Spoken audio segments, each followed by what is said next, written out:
ला भी पा नौजवान अगली कबड्डी।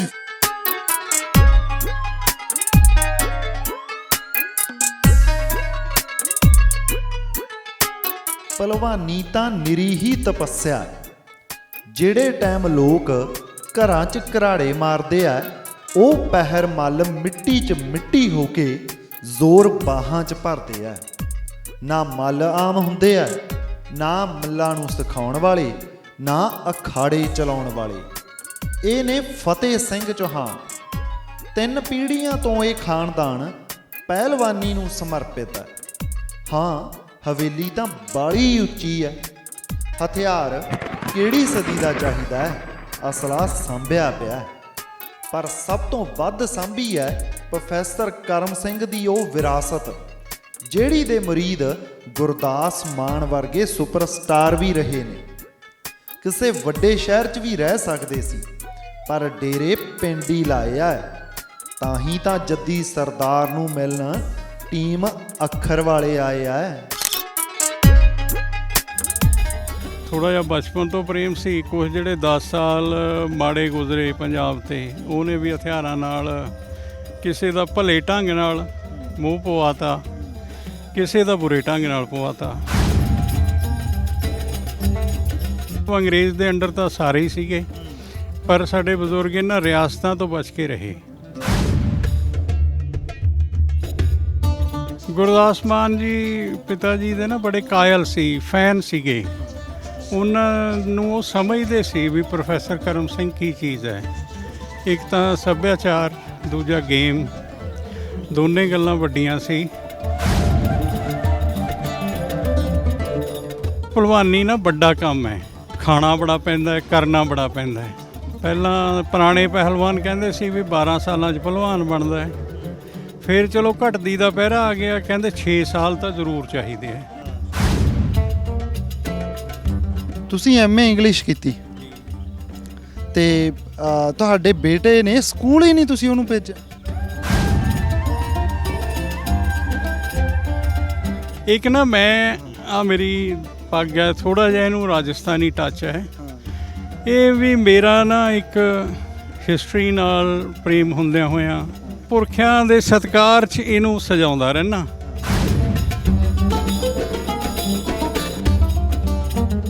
ਸਤਿ ਸ਼੍ਰੀ ਅਕਾਲ ਜੀ, ਮੈਂ ਹਾਂ ਨਵਰੀਤ ਸਿਵੀਆ ਤੇ ਤੁਸੀਂ ਜੁੜੇ ਹੋਏ ਹੋ ਅੱਖਰ ਦੇ ਨਾਲ।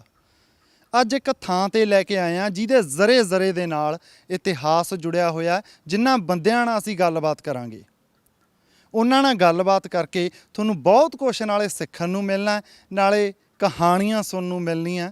ਤੇ ਸਭ ਤੋਂ ਵੱਡੀ ਗੱਲ, ਭਲਵਾਨੀ, ਪ੍ਰੋਫੈਸਰੀ ਤੇ ਐਜੂਕੇਸ਼ਨ, ਇਹਨਾਂ ਦੇ ਬਾਰੇ ਤੁਹਾਡਾ ਨਜ਼ਰੀਆ ਜਿਹੜਾ ਉਹ ਵੀ ਚੇਂਜ ਹੋਣ ਵਾਲਾ ਅੱਜ ਦੀ ਕਹਾਣੀ ਦੇ ਨਾਲ। ਮੈਂ ਪਹੁੰਚਿਆ ਜੀ ਪਿੰਡ ਭੂੰਦੜ ਤੇ ਮੇਰੇ ਨਾਲ ਨੇ ਬਾਈ ਫਤਿਹ ਸਿੰਘ ਚੌਹਾਨ। ਸਤਿ ਸ਼੍ਰੀ ਅਕਾਲ ਵੀਰੇ। ਸਤਿ ਸ਼੍ਰੀ ਅਕਾਲ। ਠੀਕ ਹੋ ਬਾਈ? ਬਹੁਤ ਵਧੀਆ, ਮਿਹਰ ਹੈ, ਕਿਰਪਾ ਦਾਤੇ ਦੀ। ਬਾਈ ਸਭ ਤੋਂ ਪਹਿਲਾਂ ਤਾਂ ਮੈਂ ਇਹ ਦੱਸ ਦਿਆਂ, ਜਿਹੜੇ ਸਾਡੇ ਦਰਸ਼ਕ ਇਹ ਗੱਲ ਨੂੰ ਨਹੀਂ ਜਾਣਦੇ, ਕਿ ਬਠਿੰਡੇ ਦੇ ਵਿੱਚ ਜੇ ਤੁਸੀਂ ਰਹਿਣ ਵਾਲੇ ਹੋ ਤਾਂ ਤੁਸੀਂ ਪ੍ਰੋਫੈਸਰ ਕਰਮ ਸਿੰਘ ਦਾ ਨਾਮ ਸੁਣਿਆ ਹੋਣਾ।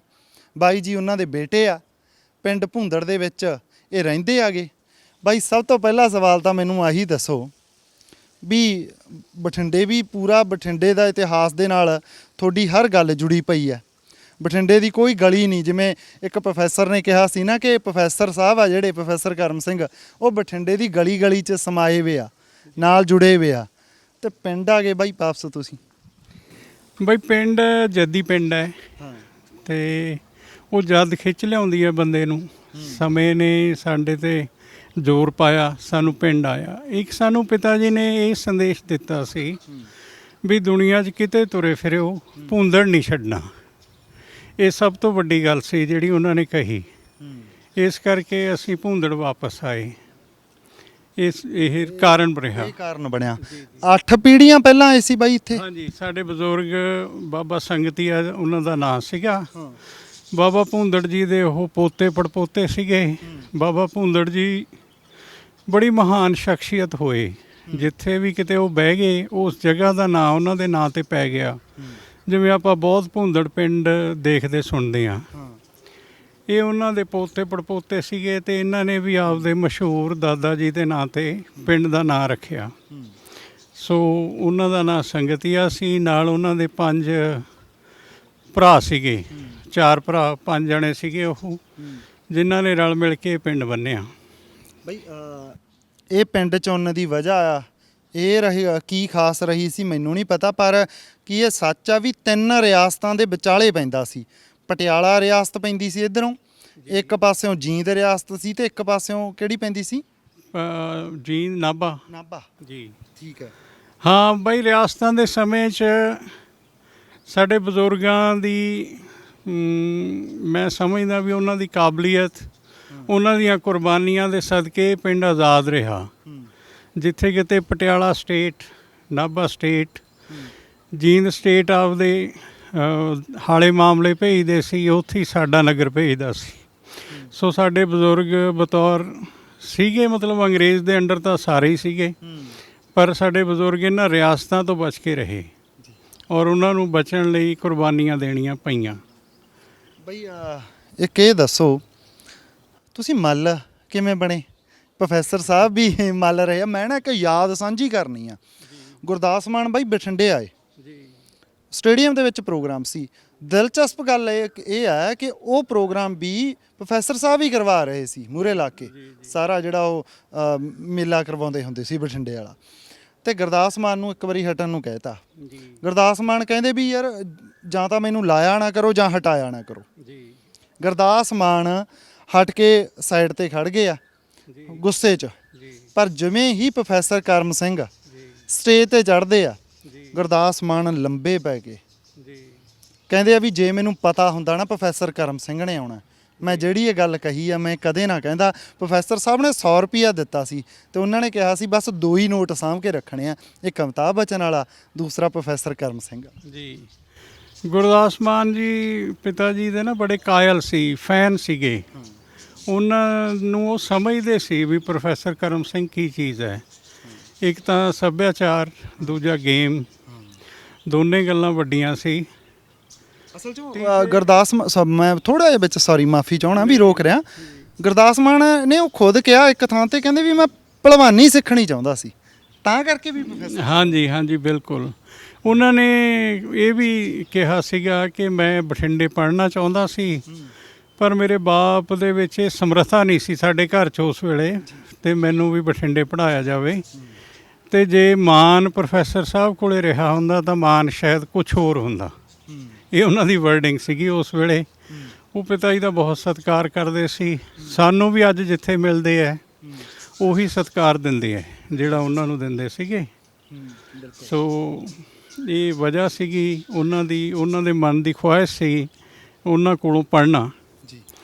ਬਾਕੀ ਬਾਈ ਪਿਤਾ ਜੀ ਦਾ ਜਿਹੜਾ ਤੁਸੀਂ ਬਠਿੰਡੇ ਨਾਲ ਉਹਨਾਂ ਦੇ ਸਹਿਚਾਰ ਦੀ ਗੱਲ ਕੀਤੀ, ਇੱਕ ਵਾਰ ਭਾਸ਼ਾ ਵਿਭਾਗ ਨੇ ਉਹਨਾਂ ਤੋਂ ਇੱਕ ਕਿਤਾਬ ਲਿਖਾਈ ਸੀ। ਕਿਤਾਬ ਦਾ ਨਾਮ ਵੀ ਬਠਿੰਡਾ ਹੀ ਹੈ। ਅਤੇ ਉਹਨੂੰ ਪੜ੍ਹਨ ਤੋਂ ਬਾਅਦ ਜਿਹੜੇ ਉੱਥੋਂ ਦੇ ਪਟਿਆਲੇ ਦੇ ਸੀਗੇ ਡਾਇਰੈਕਟਰ ਆਫ ਭਾਸ਼ਾ ਵਿਭਾਗ, ਉਹਨਾਂ ਨੇ ਇਹ ਕਿਹਾ ਵੀ ਪ੍ਰੈਸ ਸਾਹਿਬ ਤੁਸੀਂ ਤਾਂ ਬਠਿੰਡੇ ਦੀ ਗਲੀ ਗਲੀ ਵਿੱਚ ਵਿਚਰੇ ਹੋਏ ਹੋ, ਗਲੀ ਗਲੀ ਨਾਲ ਤੁਹਾਡਾ ਸਨੇਹ ਹੈ, ਪੱਤੇ ਪੱਤੇ ਨਾਲ ਤੁਹਾਡਾ ਮੋਹ ਹੈ। ਸੋ ਉਹਨਾਂ ਨੇ ਉਹ ਕਿਤਾਬ ਉਸ ਢੰਗ ਨਾਲ ਲਿਖੀ, ਲਿਟਰੇਰੀ ਗੱਲ ਸੀਗੀ ਸਾਰੀ, ਅਤੇ ਹਰ ਘਰ ਦੀ ਗੱਲ ਤਕਰੀਬਨ ਉਸ ਦੇ ਵਿੱਚ ਸੀਗੀ। ਸੋ ਉਹ ਬਠਿੰਡੇ ਨਾਲ ਬਹੁਤ ਹੀ ਜੁੜੇ ਰਹੇ। ਉਹ ਇਹ ਗੱਲ ਕਹਿੰਦੇ ਹੁੰਦੇ ਸੀ, ਮੇਰਾ ਪਹਿਲਾ ਘਰ ਤਾਂ ਮੇਰਾ ਪਿੰਡ ਭੂੰਦੜ, ਦੂਜਾ ਘਰ ਮੇਰਾ ਬਠਿੰਡਾ ਅਤੇ ਤੀਜਾ ਘਰ ਮੇਰਾ ਪਟਿਆਲਾ, ਜਿੱਥੇ ਮੈਂ ਬਹੁਤ ਕੁਛ ਖੱਟਿਆ, ਜਿੱਥੇ ਉਹ ਪੜ੍ਹੇ ਰਹੇ। ਜੀ ਇੱਕ ਇਹ ਵੀ ਮੈਨੂੰ ਤੁਸੀਂ ਆਪਦੇ ਬਾਰੇ ਥੋੜ੍ਹਾ ਦੱਸੋ ਬਾਈ। ਤੁਸੀਂ MA ਇੰਗਲਿਸ਼ ਕੀਤੀ ਜੀ, ਅਤੇ ਤੁਹਾਡੇ ਬੇਟੇ ਨੇ ਸਕੂਲ ਹੀ ਨਹੀਂ ਤੁਸੀਂ ਉਹਨੂੰ ਭੇਜਿਆ? ਹਾਂ ਬਾਈ, ਕੁਛ ਐਸਾ ਭਾਗਯੋਗ ਬਣਿਆ। ਮੈਂ ਇੱਕ ਵਾਰੀ ਨਾ ਆਪਣਾ ਸੇਂਟ ਜੋਸਫਸ ਤੋਂ ਫਾਰਮਸ ਲੈ ਕੇ ਆਇਆ। ਉਹ ਫਾਰਮ ਮੈਂ ਭਰੀ ਜਾਂਦਾ ਸੀਗਾ। ਮੇਰੇ ਪਿਤਾ ਜੀ ਨੇ ਪੁੱਛਿਆ ਵੀ ਇਹ ਕੀ ਕਰਦਾ ਹੈ। ਮੈਂ ਕਿਹਾ ਵੀ ਜੀ ਇਹ ਪੜ੍ਹਨ ਜੋਗਰਾ ਹੋ ਗਿਆ, ਇਹਨੂੰ ਦਾਖਲ ਕਰਵਾਉਣਾ ਹੈ। ਉਸ ਵੇਲੇ ਇਹ ਬੜਾ ਸਿਹਤ ਪੱਖੋਂ ਕਮਜ਼ੋਰ ਅਤੇ ਲਿੱਸਾ ਸੀਗਾ। ਪਿਤਾ ਜੀ ਨੇ ਕਿਹਾ, ਕਹਿੰਦੇ ਯਾਰ ਇਹਨੂੰ ਕਿਤਾਬ ਚੱਕਣ ਜੋਗਰਾ ਤਾਂ ਕਰ, ਪਹਿਲੀ ਗੱਲ। ਦੂਜਾ ਉਹਨਾਂ ਨੇ ਕਿਹਾ ਵੀ ਆਪਾਂ 5 MA ਘਰ 'ਚ ਤੁਰੇ ਫਿਰਦੇ ਹਾਂ, ਇੱਕ ਜਵਾਕ ਨੂੰ ਨਹੀਂ ਪੜ੍ਹਾ ਸਕਾਂਗੇ। ਵਾਹ। ਤੇ 2 MA ਤਾਂ ਉਹ ਆਪ ਸੀਗੇ, ਇੱਕ ਮੇਰੀ ਸੀ, ਇੱਕ ਸਾਡੀ ਸਿਸਟਰ, ਦੋਨੋਂ ਹੀ। ਇੱਕ ਲਾਅ ਗ੍ਰੈਜੂਏਟ ਹੈ, ਇੱਕ MA ਇੰਗਲਿਸ਼ ਹੈਗੀ, ਮੇਰਾ ਬ੍ਰਦਰ ਵੀ MA ਇੰਗਲਿਸ਼ ਹੈਗਾ। ਸੋ ਸਾਰੇ ਹੀ ਵੀ ਆਪਾਂ ਯਾਰ ਇੱਕ ਬੱਚੇ ਨੂੰ ਤਾਂ ਪੜ੍ਹਾ ਲਾਂਗੇ, ਇਹ ਉਹਨਾਂ ਦੇ ਮਨ ਦੀ ਗੱਲ ਸੀਗੀ। ਸੋ ਅਸੀਂ ਟਾਈਮ ਟੂ ਟਾਈਮ ਬਾਈ ਉਹਨੂੰ ਪੜ੍ਹਾਉਂਦੇ ਰਹੇ, ਉਹਦੇ ਲਈ ਟੀਚਰ ਵੀ ਰੱਖਦੇ ਰਹੇ। ਜਦੋਂ ਕੋਈ ਸਾਇੰਸ ਦੀ ਕਲਾਸ ਜਾਂ ਮੈਥ ਜਿਹੜਾ ਸੀ ਉਹ ਸਾਡੀ ਪਹੁੰਚ ਤੋਂ ਬਾਹਰ ਸੀਗਾ, ਉਸ ਵੇਲੇ ਸਾਨੂੰ ਬਾਹਰੋਂ ਟੀਚਰਸ ਹਾਇਰ ਕਰਨੇ ਪਏ। ਅਤੇ ਅਸੀਂ ਉਹਨੂੰ ਜਿਹੜੀ ਉਹਨੇ ਮੈਟ੍ਰਿਕ ਕੀਤੀ ਉਹ CBSE ਤੋਂ ਕੀਤੀ ਹੈ, ਅਤੇ ਫਿਰ ਜਿਹੜੀ ਉਹਦੀ ਹੈਗੀ +2 that is from the Punjab board. ਅਤੇ ਹੁਣ ਉਹਦਾ BA ਦਾ ਲਾਸਟ ਸਮੈਸਟਰ ਜਿਹੜਾ ਹੈਗਾ ਉਹ ਯੂਨੀਵਰਸਿਟੀ ਤੋਂ ਹੈ ਜੀ, ਉਹ ਡਿਸਟੈਂਟ ਸਟੱਡੀਜ਼ ਦੇ ਰਾਹੀਂ ਜੀ। ਆ ਵੀ ਇੱਕ ਕਮਾਲ ਹੀ ਸੀ, ਹੈ ਨਾ ਵੀ ਆਪਦਾ ਬੀਇੰਗ। ਮੈਨੂੰ ਨਾ ਇੱਕ ਪ੍ਰੋਫੈਸਰ ਸੁਰਜੀਤ ਸਿੰਘ ਹੋਏ ਆਪਣੇ ਬਠਿੰਡੇ 'ਚ, ਉਹਨਾਂ ਨੂੰ ਵੀ ਲੋਕਾਂ ਦੀ ਬੜੀ ਜਾਣ ਪਛਾਣ ਸੀ। ਪ੍ਰੋਫੈਸਰ ਸੁਰਜੀਤ ਸਿੰਘ ਹੋਰਾਂ ਦੀ ਬੇਟੀ ਇੱਕ IAS ਹੈਗੀ, ਅਮੀਤਾ ਪੌਲ। ਉਹਨੇ ਇੱਕ ਗੱਲ ਕਹੀ ਵੀ ਪ੍ਰੋਫੈਸਰ ਕਰਮ ਸਿੰਘ ਰੈਵੋਲਿਊਸ਼ਨਰੀ ਸੀਗੇ। ਉਹ ਕਹਿੰਦੀ ਵੀ ਬੱਚੇ ਨੂੰ ਪੜ੍ਹਨ ਨਾ ਲਾ ਕੇ ਉਹਨਾਂ ਨੇ ਨਾ ਇੱਕ ਰੈਵੋਲਿਊਸ਼ਨ ਦਿਖਾਇਆ ਹੈ ਵੀ ਸਕੂਲਾਂ ਕਾਲਜਾਂ ਦੇ ਵਿੱਚ ਅੱਜ ਕੱਲ੍ਹ ਉਹ ਕੁਛ ਨਹੀਂ ਮਿਲਦਾ ਜੋ ਅਸਲ ਇਨਸਾਨ ਨੂੰ ਜਾਂ ਇਨਸਾਨੀਅਤ ਨੂੰ ਚਾਹੀਦਾ ਹੈ। ਸੋ ਇਹ ਉਹਨਾਂ ਦੇ ਲਫ਼ਜ਼ ਨੇ। ਇਹ ਗੱਲ ਦੇਖ ਕੇ ਵੀ ਪਾਰਸ ਜਿਹੜਾ ਹੈਗਾ ਉਹਦੀ ਪੜ੍ਹਾਈ ਘਰ 'ਚ ਹੀ ਚੱਲ ਰਹੀ ਹੈ। ਅਤੇ ਬਾਈ ਜੀ ਇੱਕ ਮੈਨੂੰ ਹੋਰ ਗੱਲ ਦੱਸੋ, ਮੱਲ ਤਾਂ ਤੁਸੀਂ ਤਾਂ ਰਹੇ ਹੋ, ਤੁਹਾਡਾ ਬੇਟਾ ਵੀ ਮੱਲ ਹੈ ਭਲਵਾਨੀ ਕਰੀ ਜਾਂਦਾ ਜੀ, ਅਤੇ ਇਹ ਅਖਾੜਾ ਚਲਾ ਰਹੇ ਹੋ ਜਵਾਕਾਂ ਦੀਆਂ ਇੱਥੇ ਮਿਹਨਤਾਂ, ਇਹ ਕਿਵੇਂ ਸੋਚਿਆ ਵੀ ਯਾਰ ਆਪਾਂ ਤਾਂ ਤਕੜੇ ਹੈਗੇ ਆ, ਨਿਆਣਿਆਂ ਨੂੰ ਵੀ ਤੋਰ ਕੇ ਫਿਰ ਇੱਧਰ? ਬਾਈ ਜੀ ਕੁਛ ਇਸ ਤਰ੍ਹਾਂ ਹੋਇਆ, ਮੈਨੂੰ ਇਹ ਲੱਗਦਾ ਵੀ ਇਹ ਸਾਡੇ ਪਿਤਾ ਜੀ ਦੀ ਜਿਹੜੀ ਪ੍ਰਬਲ ਇੱਛਾ ਸੀ ਉਹਦੇ ਨਾਲ ਅਖਾੜਾ ਚੱਲਿਆ। ਇੱਥੇ ਨਾ ਤੁਸੀਂ ਨੋਟ ਕਰਿਆ ਹੋਣਾ ਵੀ 5-7 ਛੋਟੇ ਬੱਚੇ ਨੇ। ਅੱਜ ਤੋਂ 2 ਸਾਲ ਪਹਿਲਾਂ ਉਹ ਬੱਚੇ ਮੇਰੇ ਕੋਲ ਆਏ, ਮੈਂ ਉੱਥੇ ਹੀ ਬਰਾਂਡੇ 'ਚ ਬੈਠਾ ਸੀ ਸਾਹਮਣੇ। ਉਹਨਾਂ ਨੇ ਕਿਹਾ ਵੀ ਅੰਕਲ ਸਾਨੂੰ ਘੋਲਣਾ ਸਿਖਾ ਦਿਓ। ਮੈਂ ਕਿਹਾ ਯਾਰ ਤੁਹਾਨੂੰ ਕੀ ਪਤਾ ਵੀ ਮੈਂ ਘੋਲਣ ਜਾਣਦਾ? ਕਹਿੰਦੇ ਜੀ ਸਾਨੂੰ ਪਤਾ ਹੈ। ਮੇਰਾ ਬੇਟਾ ਅਤੇ ਇਹ ਭਲਵਾਨ ਕਾਨ ਜੀ ਜਿਹੜੇ ਸਾਡੇ ਮਿੱਤਰ ਨੇ, ਸ਼ੁਰੂ ਤੋਂ ਸਾਡੇ ਨਾਲ ਨੇ, ਬਚਪਨ ਤੋਂ ਵੀ ਮੇਰੇ ਸਾਥੀ ਨੇ। ਇਹ ਉਸ ਵੇਲੇ ਧਰਮਪੁਰ ਗਏ ਹੋਏ ਸੀ, ਜਿਹੜਾ ਧਰਮਪੁਰ ਵਾਲਾ ਸਾਡਾ ਰਿਜ਼ੋਰਟ ਵਗੈਰਾ ਸੀਗਾ ਉਹ ਬਣ ਰਿਹਾ ਸੀ, ਇਹ ਉੱਥੇ ਸੀਗੇ। ਮੈਂ ਬੱਚਿਆਂ ਨੂੰ ਇਸ ਜਗ੍ਹਾ ਦੇ ਉੱਪਰ ਹੀ, ਬਿਲਕੁਲ ਇਸ ਜਗ੍ਹਾ 'ਤੇ ਰੇਤਾ ਸੀਗਾ, ਮੈਂ ਪੈਰ ਜਾ ਮਾਰਤਾ ਅਤੇ ਮੈਂ ਕਿਹਾ ਵੀ ਚਲੋ ਮੈਨੂੰ ਘੁਲ ਕੇ ਦਿਖਾਓ। ਉਹਨਾਂ ਨੇ ਪਕੜਾਂ ਮਾਰੀਆਂ, ਮੈਂ ਉਹਨਾਂ ਨੂੰ ਥੋੜ੍ਹਾ ਬਹੁਤਾ ਉਹ ਕਰੈਕਟ ਕਰਤਾ ਅਤੇ ਉਹ 10-20 ਮਿੰਟ ਲਾ ਕੇ ਵਿਚਾਰੇ ਚਲੇ ਗਏ। ਮੈਂ ਕਿਹਾ ਬੱਚੇ ਸੀਗੇ, ਆਪਦੇ ਵੇਗ 'ਚ ਆ ਗਏ। ਪਰ ਦੂਸਰੇ ਦਿਨ ਫੇਰ ਉਹ ਆਏ, ਮੈਂ ਫੇਰ ਉਹਨਾਂ ਨੂੰ 10 ਮਿੰਟ ਲਵਾਏ। ਤੀਸਰੇ ਦਿਨ ਫੇਰ ਉਹ ਆਏ, ਮੈਂ ਸਾਹਮਣੇ ਆਪਣੀ ਮਿਸਿਸ ਨਾਲ ਬੈਠਾ ਸੀ। ਮੈਂ ਸੋਚਿਆ ਵੀ ਇਹ ਨਿਆਣੇ ਆਉਂਦੇ ਜਾਂਦੇ ਸੜਕ 'ਤੇ ਕੋਈ ਸੱਟ ਨਾ ਖਾ ਲੈਣ, ਪਤਾ ਨਹੀਂ ਆਪਦੇ ਮਾਪਿਆਂ ਨੂੰ ਪੁੱਛ ਕੇ ਆਉਂਦੇ ਆ ਕਿ ਬਿਨਾਂ ਪੁੱਛੇ ਆਉਂਦੇ ਆ। ਵੀ ਮੇਰਾ ਮਨ ਕਰਦਾ ਇਹਨਾਂ ਨੂੰ ਜਵਾਬ ਦੇ ਦਈਏ ਵੀ ਇਹ ਕਿਤੇ ਕੋਈ ਉਲਾਂਭਾ ਨਾ ਆ ਜੇ ਬੱਚਿਆਂ ਦਾ। ਮੇਰੇ ਵਾਈਫ ਕਹਿੰਦੇ ਵੀ ਨਹੀਂ, ਮੈਨੂੰ ਐਂ ਲੱਗਦਾ ਵੀ ਇਹ ਵੀ ਆਪਣੇ ਪਿਤਾ ਜੀ ਦੀ ਇਹ ਇੱਕ ਖੁਆਇਸ਼ ਹੈ ਜਿਹਦੇ ਕਰਕੇ ਇਹ ਬੱਚੇ ਤੁਹਾਡੇ ਕੋਲ ਆਉਣ ਲੱਗੇ ਹੈ। ਕੋਈ ਨਹੀਂ, ਪਰਮਾਤਮਾ ਰਾਖੀ ਕਰੂ। ਤੁਸੀਂ ਇਹਨਾਂ ਦੇ ਮਾਪਿਆਂ ਨੂੰ ਤਾਂ ਬੁਲਾ ਕੇ ਗੱਲ ਕਰ ਲਓ, ਪਰ ਇਹਨਾਂ ਨੂੰ ਮਨਾ ਨਾ ਕਰੋ। ਫਿਰ ਮੈਂ ਉਹ ਵਿਹੜੇ ਦੇ ਅੰਦਰ ਉੱਥੇ ਪਾਰਸ ਦੇ ਆਉਣ ਤੋਂ ਪਹਿਲਾਂ ਇੱਕ ਅਖਾੜਾ ਛੋਟਾ ਜਿਹਾ ਗੁਡਵਾਤਾ ਇਹਨਾਂ ਤੋਂ। ਇਹ ਜ਼ੋਰ ਕਰਦੇ ਰਹੇ, ਇੰਨੇ ਉਹ ਆ ਗਏ। ਮੈਂ ਤਾਂ ਇਹ ਸਮਝਦਾ ਇਹ ਬੱਚਿਆਂ ਨੂੰ ਦੇਖ ਦੇਖ ਕੇ ਮੇਰਾ ਬੇਟਾ ਕਰਨ ਲੱਗ ਗਿਆ, ਉਹ ਪਹਿਲਾਂ ਕਰਦਾ ਨਹੀਂ ਸੀ। ਅੱਛਾ। ਹਾਂ, ਉਹਨੇ ਪਤਾ ਨਹੀਂ ਕੀ ਮਹਿਸੂਸ ਕੀਤਾ। ਮੈਂ ਨਹੀਂ ਉਹਨੂੰ ਇੱਕ ਦਿਨ ਵੀ ਕਿਹਾ ਵੀ ਤੁਸੀਂ ਕਰੋ। ਅੱਜ ਦੀ ਘੜੀ ਬਾਈ ਉਹ ਖਾਸੀ ਚੰਗੀ ਮਿਹਨਤ ਲਾਉਂਦਾ ਹੈ। 1.5 ਸਾਲ ਉਹਨੂੰ ਹੋ ਗਿਆ, ਤਕਰੀਬਨ 22 ਸਾਲ ਉਹਦੀ ਉਮਰ ਹੋਣ ਵਾਲੀ ਹੈ।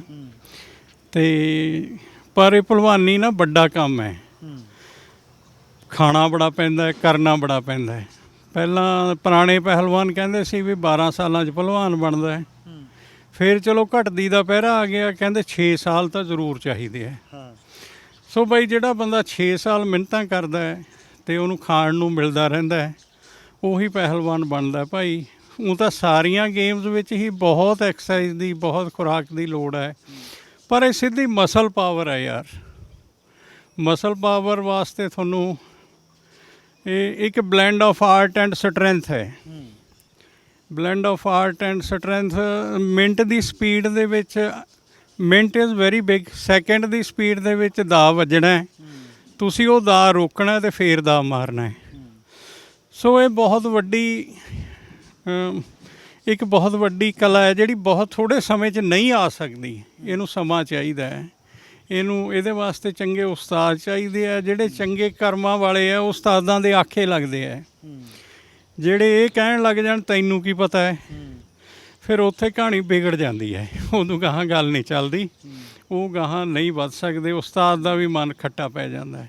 ਸੰਧੂ ਸਾਹਿਬ ਨਾ ਆਪਣੇ ਕਾਮਨ ਜਿਹੜੇ ਹੈ ਨਾ ਇੱਕ ਵਾਕਿਫ ਨੇ, ਲਾਭ ਸਿੰਘ ਸੰਧੂ ਸਾਹਿਬ ਇੱਕ ਗੱਲ ਕਹਿੰਦੇ ਵੀ ਜਿਹੜਾ ਕਿਸੇ ਦਾ ਸ਼ਾਗਿਰਦ ਨਹੀਂ ਨਾ ਹੋਇਆ ਉਹ ਫਿਰ ਕੁਝ ਵੀ ਨਹੀਂ ਹੁੰਦਾ। ਉਹ ਨਾ ਕਿਸੇ ਦਾ ਚੰਗਾ ਪਾਰਟਨਰ ਬਣੇ, ਨਾ ਉਹ ਚੰਗਾ ਸਾਥੀ ਬਣੇ, ਨਾ ਦੋਸਤ ਬਣੇ। ਬਈ ਮੈਂ ਇਹ ਕਹਿਣਾ ਵੀ ਜਿਹੜਾ ਬੰਦਾ ਕਿਸੇ ਜਮਾਤ ਦੇ ਵਿੱਚ ਨਹੀਂ ਨਾ ਰਿਹਾ, ਉਹ ਬੰਦਾ ਕਾਮਯਾਬ ਨਹੀਂ ਹੁੰਦਾ। ਜਮਾਤ ਭਾਵਾਂ ਮਤਲਬ ਬਹੁਤ ਜਮਾਤਾਂ ਨੇ, ਆਪਣੇ ਨਿਹੰਗ ਸਿੰਘ ਨੇ, ਉਦਾਸੀ ਸੰਤ, ਨਿਰਮਲੇ, ਬੜੀਆਂ ਹੀ ਜਮਾਤਾਂ ਹੈ ਆਪਣੇ ਦੇਸ਼ ਦੇ ਵਿੱਚ। ਜਿਹੜਾ ਬੰਦਾ ਕਿਸੇ ਜਮਾਤ ਦੇ ਵਿੱਚ ਰਹਿੰਦਾ ਹੈ ਉਹ ਕਾਮਯਾਬ ਰਹਿੰਦਾ ਹੈ, ਕੁਛ ਨਾ ਕੁਛ ਖੱਟ ਜਾਂਦਾ ਹੈ, ਅਖੀਰ ਉਹ ਠੀਕ ਰਹਿੰਦਾ ਹੈ, ਉਹਨੂੰ ਜੀਵਨ ਜਿਉਣ ਦੀ ਜਾਂਚ ਹੁੰਦੀ ਹੈ। ਪਰ ਵੀਰੇ ਮੈਂ ਤਾਂ ਇਹ ਕਹਿਣਾ ਵੀ ਜਿਹੜਾ ਬੈਲੀਆਂ ਦੀ ਜਮਾਤ 'ਚ ਵੀ ਰਹਿ ਲੇ ਉਹ ਵੀ ਕਾਮਯਾਬ ਹੋ ਜਾਂਦਾ ਹੈ, ਉਹ ਵੀ ਕੁਛ ਨਾ ਕੁਛ ਸਿੱਖਦਾ ਹੈ, ਸਿੱਖਣ ਵਾਲਾ ਹੋਵੇ, ਪਰ ਸਿੱਖਣ ਵਾਲਾ ਹੋਵੇ। ਜਿਹੜੇ ਆਮ ਹੁਣ ਇਹ ਲੋਕ ਨੇ ਜਿਹੜੇ ਅੱਜ ਕੱਲ੍ਹ ਜ਼ਿਆਦਾ, ਠੀਕ ਹੈ ਅਨਾਜ ਪੈਦਾ ਕਰਦੇ ਆ, ਅਨਾਜ ਬਿਨਾਂ ਬਣਦਾ ਕੁਛ ਨਹੀਂ, ਬਹੁਤ ਵੱਡੀ ਗੱਲ ਹੈ, ਪਰ ਬਈ ਇਹ ਲੋਕ ਅਨਾਜ ਪੈਦਾ ਕਰਦੇ ਨਾ ਨਾਲ ਥੋੜ੍ਹੀਆਂ ਜਿਹੀਆਂ ਕੁਰੀਤੀਆਂ ਆ ਗਈਆਂ। ਜਿਹਦਾ ਅਨਾਜ ਵੱਧ ਹੁੰਦਾ ਹੈ, ਜਿਹਦੇ ਝੋਲੇ 'ਚ ਵੱਧ ਦਾਣੇ ਹੋਣ, ਉਹਨੂੰ ਥੋੜ੍ਹਾ ਜਿਹਾ ਘੱਟ ਪਸੰਦ ਕਰਦੇ ਆ ਪਿੰਡਾਂ ਦੇ ਲੋਕ। ਉਹ ਤਾਂ ਹੀ ਵੀ ਉਹ ਕਿਸੇ ਜਮਾਤ 'ਚ ਨਹੀਂ ਰਹੇ। ਜਿਹੜੇ ਜਮਾਤਾਂ 'ਚ ਰਹਿੰਦੇ ਆ ਉਹ ਇਹ ਗੱਲਾਂ ਤੋਂ ਉੱਪਰ ਹੋ ਜਾਂਦੇ ਬਾਈ ਜੀ, ਫਰਕ ਪੈਂਦਾ। ਤੇ ਬਾਈ ਆ ਰਫਲ ਦੀ ਹਿਸਟਰੀ ਕੀ ਆ? ਇਹ ਬਾਈ ਜੀ ਇਹ ਇੱਕ ਸੋਵੀਨੀਅਰ ਹੈ। ਇਹ ਮੇਰੇ ਪਿਤਾ ਜੀ ਦੀ ਰਾਜਾ ਭਾਲਿੰਦਰ ਸਿੰਘ ਹੋਰਾਂ ਨਾਲ ਬੜਾ ਪ੍ਰੇਮ ਸੀਗਾ, ਅਮਰਿੰਦਰ ਸਿੰਘ ਦੇ ਚਾਚਾ ਜੀ, ਜਿਹੜੇ ਸਪੋਰਟਸ ਨੂੰ ਡੈਡੀਕੇਟਡ ਸੀਗੇ ਥਰੂ ਆਊਟ ਦੇਅਰ ਲਾਈਫ। ਇਹ ਉਹਨਾਂ ਵੱਲੋਂ ਉਹਨਾਂ ਨੂੰ ਪ੍ਰੈਜ਼ੈਂਟ ਦਿੱਤਾ ਹੋਇਆ ਹੈ, ਜਿਹੜਾ ਕਿ ਸਾਡੇ ਪਿਤਾ ਜੀ ਨੇ ਇਹ ਚਾਹਿਆ ਵੀ ਮੈਂ ਇੱਥੋਂ ਬਾਅਦ ਵੀ ਪਾਰਸ ਨੂੰ ਦੇ ਦਿਓ ਮੇਰੇ ਹਥਿਆਰ। ਇੱਕ 12 ਬੋਰ ਵੀ ਆ, ਉਹਨਾਂ ਦੀ ਖਰੀਦੀ ਹੋਈ ਹੈ। ਅਤੇ ਸੋ ਇਸੇ ਕਰਕੇ ਆਪਾਂ ਇਹਨੂੰ ਸੋਵੀਨੀਅਰ ਨੂੰ ਹੱਥ 'ਚ ਫੜਿਆ ਸੀਗਾ। ਤੇ ਤਾਂ ਆਹੀ ਦੱਸਿਆ ਨਾ ਵੀ ਇਹ ਇੱਕ ਹਿਸਟਰੀ ਆ। ਹਾਂਜੀ ਇਹ ਨਹੀਂ ਵੀ ਅਸੀਂ ਕੋਈ ਹਥਿਆਰਾਂ ਨੂੰ ਪ੍ਰਮੋਟ ਕਰਨ ਲੱਗ ਗਏ। ਹਾਂ ਵੀ ਇੱਕ ਤੇ ਪਰ ਇਹ ਹਥਿਆਰਾਂ ਦੀ ਹੁਣ ਬਈ ਜਦੋਂ ਵੀ ਕੋਈ ਆਪਣੇ ਆਉਂਦਾ, ਆਪਾਂ ਸਤਿਕਾਰ ਵਜੋਂ ਆਪਣੇ ਜਿਹੜੇ ਹੈਗੇ ਉਹ ਦਿੰਦੇ ਨੇ ਬਾਈ, ਸਰੋਪੇ ਦੇ ਨਾਲ ਜਿਹਦਾ ਵੱਧ ਸਤਿਕਾਰ ਹੈ ਉਹਨੂੰ ਤਲਵਾਰ ਹੀ ਦਿੰਦੇ ਹੈ। ਉਹ ਪਤਾ ਨਹੀਂ ਹਥਿਆਰ ਪ੍ਰਮੋਟ ਕਰਦੇ ਆ ਜਾਂ ਉਹ ਸਤਿਕਾਰ ਕਰਦੇ ਆ। ਇਹ ਤਾਂ ਹੁਣ ਨਹੀਂ ਬਾਈ, ਇੱਕ ਗੱਲ ਇਹ ਵੀ ਹੈ ਵੀ ਜੇ ਚਲੋ ਇੰਟਰਵਿਊ 'ਚ ਵੀ ਮੈਂ ਇਹ ਗੱਲ ਕਹਿਣਾ ਤੁਹਾਨੂੰ, ਅਸੀਂ ਮਤਲਬ ਜੇ 20 ਮਿੰਟਾਂ ਦੀ ਅਸੀਂ 18 ਮਿੰਟ ਭਲਵਾਨੀ ਤੇ ਗੱਲਾਂ ਕਰ ਲਈਆਂ ਤੇ ਜੇ 2 ਮਿੰਟਾਂ 'ਚ ਕੋਈ ਇਹਦੇ ਤੇ ਲੱਗਦਾ ਤੇ ਫਿਰ ਉਹਨੂੰ ਆਪਦੇ ਦਿਮਾਗ ਨੂੰ ਦੇਖਣਾ ਚਾਹੀਦਾ। ਇਹਦੀ ਇੱਕ ਵਜ੍ਹਾ ਹੈ, ਇੱਕ ਕਾਰਨ ਹੈ ਵੀ ਇਹ ਕਿਉਂ ਹੈ। ਤੇ ਬਾਕੀ ਵੈਸੇ ਬਾਈ ਮੈਨੂੰ ਥੋੜ੍ਹਾ ਜਿਹਾ ਬਚਪਨ ਤੋਂ ਪ੍ਰੇਮ ਸੀ। ਕੁਛ ਜਿਹੜੇ 10 ਸਾਲ ਮਾੜੇ ਗੁਜ਼ਰੇ ਪੰਜਾਬ 'ਤੇ, ਉਹਨੇ ਵੀ ਹਥਿਆਰਾਂ ਨਾਲ ਕਿਸੇ ਦਾ ਭਲੇ ਢੰਗ ਨਾਲ ਮੂੰਹ ਪਵਾਤਾ, ਕਿਸੇ ਦਾ ਬੁਰੇ ਢੰਗ ਨਾਲ ਪਵਾਤਾ। ਸੋ ਉਸ ਨੇ ਵੀ ਲੋਕਾਂ ਨੂੰ ਹਥਿਆਰਾਂ ਬੰਨੀ ਲੋਕਾਂ ਨੂੰ ਜਾਣਾ ਪਿਆ। ਕਿਸੇ ਨੇ ਆਪਦਾ ਬਚਾਉਣ ਨੂੰ ਅਤੇ ਕਿਸੇ ਨੇ ਬਾਈ ਕਿਸੇ ਨੂੰ ਖਪਾਉਣ ਨੂੰ, ਜਿਹੋ ਜਿਹਾ ਕੋਈ ਸਮਾਂ ਸੀ। ਇੱਕ ਨਾ ਮੈਂ ਮੇਰੀ ਪੱਗ ਹੈ, ਥੋੜ੍ਹਾ ਜਿਹਾ ਇਹਨੂੰ ਰਾਜਸਥਾਨੀ ਟੱਚ ਹੈ। ਇਹ ਵੀ ਮੇਰਾ ਨਾ ਇੱਕ ਹਿਸਟਰੀ ਨਾਲ ਪ੍ਰੇਮ ਹੁੰਦਿਆਂ ਹੋਇਆਂ ਮੈਂ ਇਹ ਸਾਡੇ ਜਿਹੜੇ ਪੁਰਖੇ ਹੈਗੇ ਸਾਡੇ ਸਾਰਿਆਂ ਦੀ ਵਾਹ ਲੱਗਦੀ, ਜਿੰਨੇ ਅਸੀਂ ਜੱਟ ਜ਼ਿਮੀਂਦਾਰ ਪੰਜਾਬ ਦੇ ਹਾਂਗੇ। ਅਸੀਂ ਤਾਂ ਵੈਸੇ ਚੌਹਾਨ ਆ, ਅਤੇ ਇਹ ਜਿਹੜੇ ਸਿੱਧੂ ਹੈਗੇ ਇਹ ਵੀ ਪਾਰਟੀ ਨੇ, ਤੁਸੀਂ ਲੋਕ ਵੀ ਉੱਥੋਂ ਹੀ ਪਿਛੋਕੜ ਆ ਤੁਹਾਡਾ ਸਾਰਿਆਂ ਦਾ ਜੀ। ਇਹ ਸੰਧੂ ਸਾਹਿਬ ਕੇ ਇਹਨਾਂ ਨੂੰ ਰਘੂਵੰਸ਼ੀ ਕਿਹਾ ਜਾਂਦਾ ਹੈ। ਸੰਧੂ ਸਾਹਿਬ ਆਪਣੇ ਕੈਮਰਾ ਹੋਲਡਰ। ਅਤੇ ਉਹ ਮੈਂ ਨਾ ਪੁਰਖਿਆਂ ਦੇ ਸਤਿਕਾਰ 'ਚ ਇਹਨੂੰ ਸਜਾਉਂਦਾ ਰਹਿੰਦਾ। ਜਦੋਂ ਕੋਈ ਖਾਸ ਗੱਲ ਹੁੰਦੀ ਹੈ। ਬਿਲਕੁਲ ਸੋ ਇਹੀ ਹੈ ਵੀ ਇਹ ਸਜੀ ਰਵੇ ਬਹੁਤ ਵਧੀਆ। ਤੇ ਪਰਮਾਤਮਾ ਕਈ ਆਪ ਤੋਂ ਗਲਤੀਆਂ ਵੀ ਹੁੰਦੀਆਂ ਉਸ ਤੋਂ ਬਚਾਵੇ, ਬਿਲਕੁਲ ਸਿੱਧੇ ਰਸਤੇ ਪਾਵੇ ਬਾਈ, ਇਹੀ ਬੇਨਤੀ ਹੈ। ਤੁਸੀਂ ਖਾਸ ਸਮਝਿਆ ਸਾਡੇ ਉਹਨੂੰ, ਸਾਡੇ ਲਈ ਇਹ ਵੀ ਮਾਣ ਵਾਲੀ ਗੱਲ ਆ ਬਾਈ ਜੀ, ਬਹੁਤ ਬਹੁਤ ਸ਼ੁਕਰੀਆ। ਖਾਸ ਬਾਈ। ਤੇ ਆ ਹੁਣ ਜਾਂਦੇ ਇੱਕ ਆ ਨਾ ਰਹਿ ਜੇ, ਆ ਰਾਤ ਦੱਸ ਦੋ। ਇਹ ਰਾਤ ਬਾਈ ਨਾ ਆਪਣੇ ਮੇਲੇ ਦਾ ਸ਼ਿੰਗਾਰ ਹੈ। ਹਾਂ ਇਹ ਪੁਰਾਣੀ ਲੇਡੀਜ਼ ਦੀ ਯਾਤਾਯਾਤ ਦਾ ਸਾਧਨ ਹੈ। ਪੁਰਾਣੇ ਸਮੇਂ ਦੀ ਇਹ ਅੰਪਾਲਾ ਜਿਹੜੀ ਬਲਦਾਂ ਨਾਲ ਚੱਲਦੀ ਸੀ, ਜਿਹੜੀਆਂ ਆਮ ਆਪਣੇ ਪਿੰਡਾਂ ਦੇ ਵਿੱਚ ਇੱਕ ਗੱਡੀਆਂ ਹੁੰਦੀਆਂ ਸੀ ਜਿਨ੍ਹਾਂ ਦੇ 2 ਪਹੀਏ ਹੁੰਦੇ ਸੀ ਬਾਈ, 2 ਪਹੀਆਂ ਦੇ ਉੱਤੇ ਇੱਕ ਇਹ ਬੁਰਜ ਵੱਜਦਾ ਸੀ ਉੱਪਰਲਾ, ਇਹਦੇ 2 ਨੇ ਤਾਂ ਉਹ ਇੱਕ ਹੁੰਦਾ ਸੀ। ਉਹ ਜ਼ਿਆਦਾ ਆਪਣੇ ਰਾਮਗੜੀਏ ਪਰਿਵਾਰਾਂ ਦੇ ਰੱਖਿਆ ਹੁੰਦਾ ਸੀ, ਤੇ ਜਦੋਂ ਕਿਸੇ ਦੇ ਵਿਆਹ ਹੁੰਦਾ ਸੀ ਉਦੋਂ ਉਹ ਉਹਨੂੰ ਸਜਾ ਕੇ ਲੈ ਜਾਂਦੇ ਸੀ। ਪਰ ਇਹ ਜਿਹੜਾ ਚਾਰਾਂ ਵਾਲਾ ਹੈ ਇਹ ਥੋੜ੍ਹੇ ਜਿਹੇ ਪਰਸਨਲ ਢੰਗ ਦੇ ਸੀਗੇ ਬਾਈ, ਪਰਸਨਲ ਲੈਵਲ ਦੇ ਲੋਕ ਰੱਖਦੇ ਸੀਗੇ। ਸੋ ਇਹ ਲੇਡੀਜ਼ ਦੇ ਆਉਣ ਜਾਣ ਦਾ ਸਾਧਨ ਹੈ ਬਾਈ ਜੀ। ਸੋ ਬਹੁਤ ਬਹੁਤ ਸ਼ੁਕਰੀਆ ਜੀ। ਇਹ ਇੰਟਰਵਿਊ ਤੁਹਾਨੂੰ ਕਿਵੇਂ ਲੱਗੀ ਇਹਦਾ ਜ਼ਰੂਰ ਦੱਸਣਾ ਹੀ ਆ ਤੁਸੀਂ। ਕੀ ਤੁਸੀਂ ਲੱਭੀ ਹੈ ਇਸ ਇੰਟਰਵਿਊ ਦੇ ਵਿੱਚੋਂ, ਇਹ ਵੀ ਦੱਸਿਓ। ਐਸਾ ਬਹੁਤ ਹੋਰ ਕੁਝ ਸਾਡੇ ਆ ਖਿੱਤੇ 'ਚ, ਮਾਲਵੇ ਦੇ ਇਸ ਖਿੱਤੇ 'ਚ ਪਿਆ, ਇੱਕ ਚੀਜ਼ ਲੈ ਕੇ ਆਵਾਂਗੇ। ਬਸ ਤੁਸੀਂ ਜੁੜੇ ਰਹੋ ਅੱਖਰ ਦੇ ਨਾਲ।